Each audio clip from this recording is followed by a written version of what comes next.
Welcome back to Film Forensics.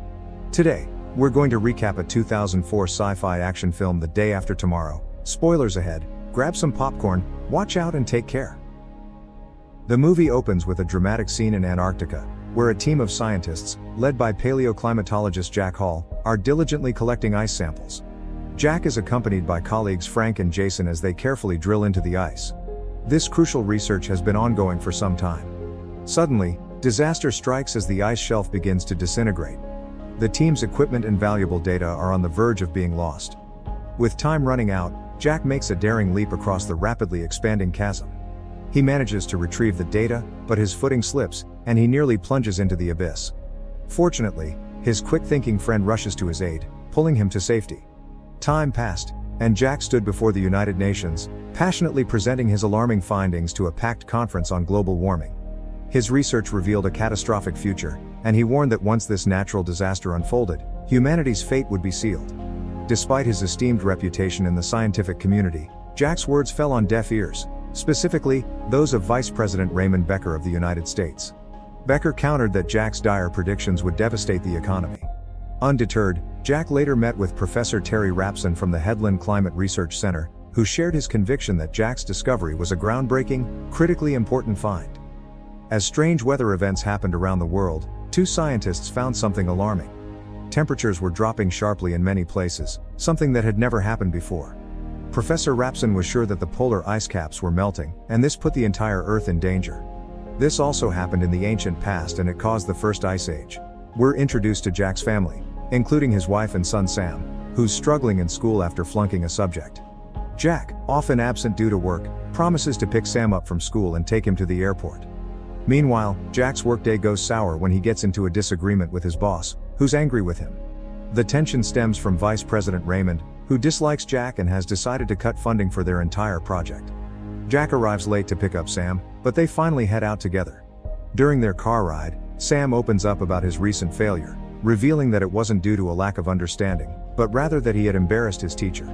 Sam is actually really smart, so he is really bored at school. Jack has a hard time connecting to his son. Sam boards a plane with his friends and they go visit New York. Sam has a fear of flying and the horrible turbulence does not make it any better. While that is happening, horrible weather storms have started to happen all over the world.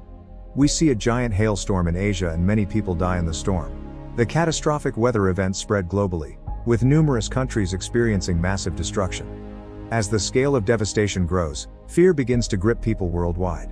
Sam, Brian, and Laura participate in a prestigious school competition, representing their institution. For Sam, however, the real motivation is spending time with Laura, his secret crush. After the event, they celebrate in a lively atmosphere, but Sam can't help feeling jealous as Laura chats with another student. While that is happening, giant twisters appear in Los Angeles. The damage is giant and the city gets destroyed. Many people die in the process. We see a reporter get killed in a brutal fashion by the powerful winds. Also, many buildings get hit pretty hard and are barely standing. The tornadoes decimate much of the landscape and then they suddenly stop. Jack realizes that his research was correct, but the natural disaster is starting far earlier than he thought. US President Blake is now afraid and seeks advice from his cabinet. They decide to suspend all air traffic as it's just too dangerous. Jack meets up with a bunch of the most brilliant scientists and they all start to analyze the data. Jack informs them that this might have been caused by the melting of the ice caps and he thinks that the situation is only going to get worse. Jack believes the Earth is on the brink of a major climate shift. His boss denies him access to prove his research, so Jack joins forces with other scientists. They work for 24 hours, discovering that the catastrophic climate events will happen rapidly, leaving them with little time.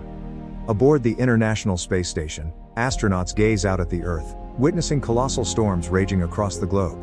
The tempests are so massive they're visible from space. Meanwhile, Sam calls Jack, who assures him he'll leave New York on the first train the next day. Sam isn't too concerned about the impending disaster, his mind preoccupied with thoughts of Laura. As the group spends time together in New York, Sam finds himself alongside Laura, Brian, and the pesky classmate who's always vying for Laura's attention.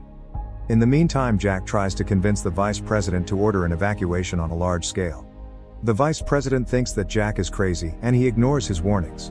Later, the situation on Earth worsened a lot. The planet is now ravaged by numerous massive storms, with colossal hurricanes forming worldwide. The eye of the storm is eerily calm. but temperatures plummet to a staggering minus 150 degrees Fahrenheit.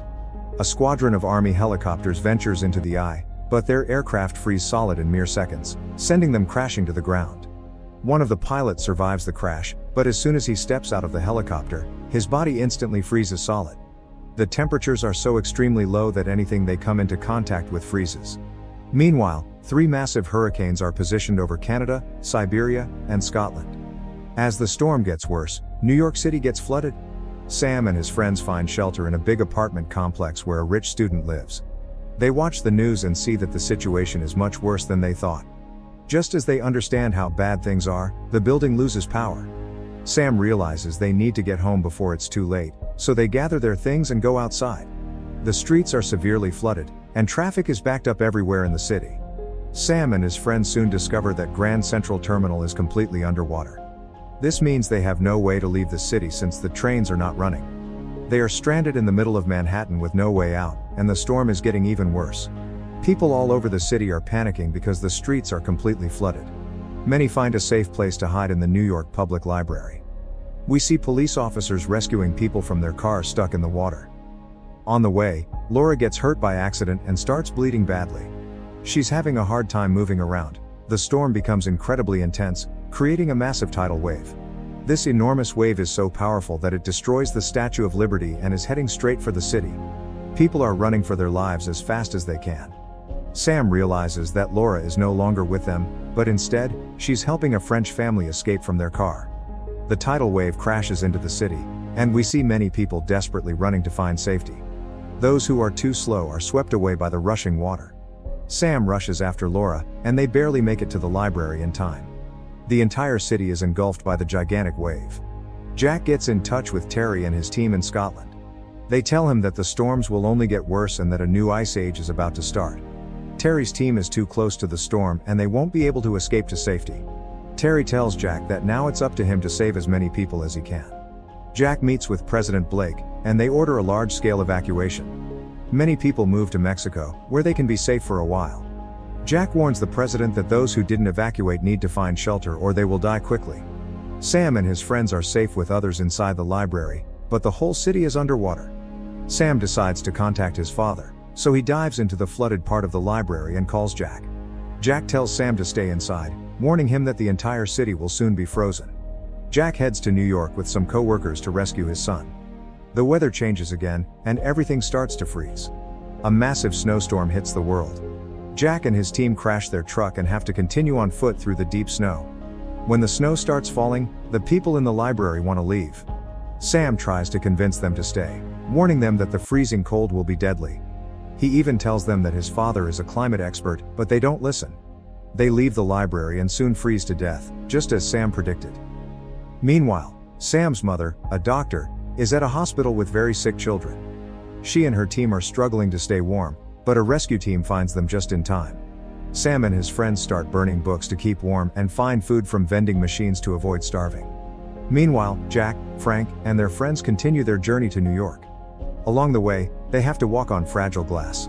Suddenly, the glass breaks, and Frank falls, barely holding onto the rope. Jason and Jack try to pull him up, but Frank realizes that their combined weight will break the glass. To save his friends, Frank makes the ultimate sacrifice. He snaps the rope and falls to his death. After a while, Laura starts to feel very sick. Sam notices that something is wrong, but Laura doesn't tell him what's happening. Later, they have a heart-to-heart conversation and confess their feelings to each other. Sam admits that he joined the team just to be with her. The two share a romantic kiss. Meanwhile in Mexico, Vice President Beckers hears that the president has been caught in the storm and he is probably dead. Becker then officially becomes the new president of the US. The next morning, Sam and the others realize that Laura has developed blood poisoning from the cut on her leg. Sam knows he must find a cure to save her. They spotted a frozen Russian cargo ship stuck in the ice near the library. Sam and two others set out to find penicillin on the ship. When they board the ship, they're attacked by wolves. Sam finds the penicillin, and they use their wits to fight off the wolves and escape. The storm's eye hits the city, and Sam barely makes it back to safety. Everything outside is freezing. Buildings, people and objects. They rush to give Laura the medicine, but time is running out due to the extreme cold. Meanwhile, Jason and Jack take shelter in a nearby restaurant, escaping the freezing temperatures outside.